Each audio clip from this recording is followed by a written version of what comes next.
Halo dulur-dulur, apa kabar semuanya dimanapun kalian berada? Semoga kesuksesan selalu mendekati kita. Masalah ekonomi kadang membuat orang terpaksa menggadaikan harga diri, melakukan sesuatu yang melanggar norma dan etika, seperti yang dialami oleh seorang gadis cantik ini. Ia rela melakukan hal-hal di luar batas agar dia tetap bisa kuliah dan hidup layak seperti teman-temannya. Ia rela menggadaikan tubuh indahnya demi sebuah pendidikan. Miris memang, tapi itulah kenyataan yang bisa dialami oleh siapa aja, terutama yang masuk golongan miskin, pengangguran, dan lemah iman. Ini seperti kata Mutiara Saeb ketika hendak prospek anak buah di preman pensiun. Wadaw. Film ini berjudul Student Service. Dari judulnya aja sudah bisa ketebakkan. Tak perlu berlama-lama, mari langsung ke ceritanya. Di awal film kita diperlihatkan seorang gadis cantik bernama Laura. Ia sedang berada di kelas. Namun tiba-tiba ia memegang perutnya. Ternyata ia mengalami sakit mah karena belum makan. Bukan tanpa alasan. Ternyata ia memang belum makan dari pagi karena tidak ada uang di sakunya. Laura memang berasal dari keluarga yang berekonomi lemah. Di UKS, dia disarankan makan makanan yang bergizi agar kesehatannya kembali pulih. Laura pun pulang ke kosannya. Masalahnya pun makin pelik karena ternyata ia sudah menunggak kosan berbulan-bulan. Di kosan tersebut, ternyata Laura tinggal bersama pacarnya. Dan lebih parahnya lagi, pacarnya itu termasuk golongan pria mokondo alias modal pentul korek doang. Tiap hari ia hanya rebahan di kosan, hidup dari hasil kerja sampingan Laura. Tapi masalah jatah mah paling sering minta. Setelah pulang kuliah, Laura pergi bekerja untuk mencari penghasilan sampingan. Namun, meski ia sudah kerja keras, hasilnya belum juga memenuhi semua kebutuhannya. Suatu malam, ketika pacarnya meminta jatah, tiba-tiba lampu di kosan mereka mati. Ternyata ia belum membeli token listrik. Acara mereka pun berantakan, dan pacarnya si Mokondo itu hanya bisa marah-marah. Pusing dengan kehidupannya, Laura pun memutuskan mencari pekerjaan secara online. Ia menemukan sebuah situs yang menerima pendaftaran gadis-gadis muda untuk bekerja sebagai pelayan plus-plus, tapi khusus melayani pria-pria tua atau bisa dibilang kakek-kakek. Tanpa pikir panjang, Laura pun mendaftarkan diri. Besok paginya Laura kuliah lalu bekerja sampingan seperti biasa.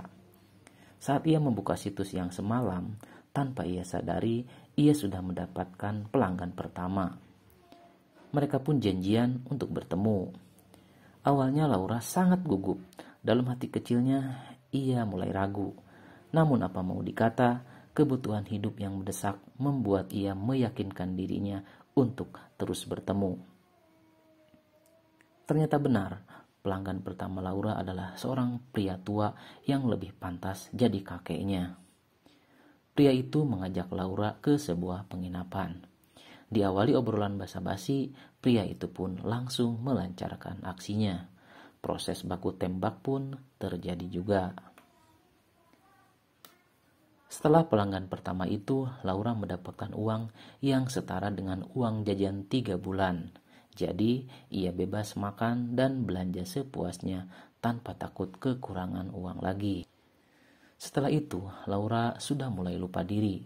Pelanggan keduanya pun ia dapatkan saat ia membuka situs di tempat kerjanya. Ia pun janjian untuk bertemu dengan pria tersebut. Mereka bertemu di sebuah tempat makan mewah. Tentu Laura sangat senang. Setelah selesai, pria itu tidak punya waktu banyak untuk menginap di hotel. Dia pun membawa Laura ke jalanan sepi. Di sanalah proses baku tembak dilakukan, meski sangat membuat Laura kesakitan dan tidak nyaman. Saat pulang ke kosan, Laura melihat pacarnya yang tidak berubah, tetap pemalas dan mokondo. Akhirnya dia pun memutuskan hubungan dengan si Mokondo itu dan pindah ke apartemen yang bagus dan lumayan mahal. Selang beberapa hari, ternyata nama Laura sudah cukup terkenal di kalangan penggila servis rutin. Banyak yang melakukan pemesanan untuk Laura.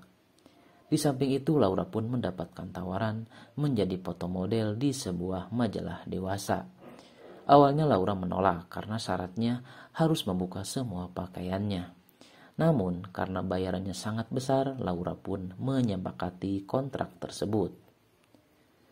Jalan kesuksesan Laura semakin terbuka saat ia mendapatkan tawaran bermain film.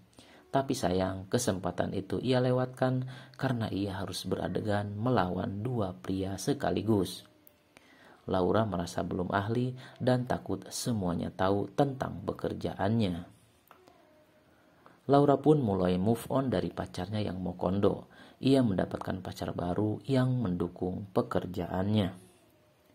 Meski tentu harus tetap kasih jatah gratisan. Proses belajar Laura pun tetap lancar karena pada dasarnya dia anak yang pintar dan rajin. Suatu hari terjadilah badai yang mengguncang kehidupan Laura. Foto-foto dia saat menjadi foto model di majalah bocor ke media sosial. Tentu semua teman-teman dan keluarganya akan tahu.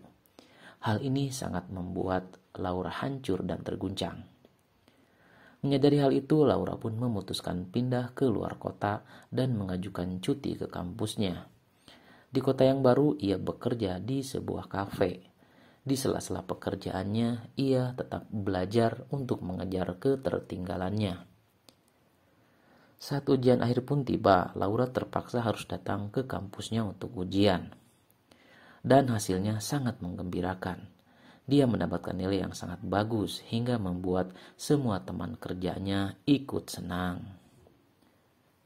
Di akhir film diperlihatkan kalau Laura sudah menjadi public figure dan influencer, di mana ia sangat vokal mengkritik pemerintah terkait biaya pendidikan yang sangat mahal, sehingga membuat banyak siswa menjadi terpaksa melakukan hal-hal yang melanggar moral demi sebuah pendidikan.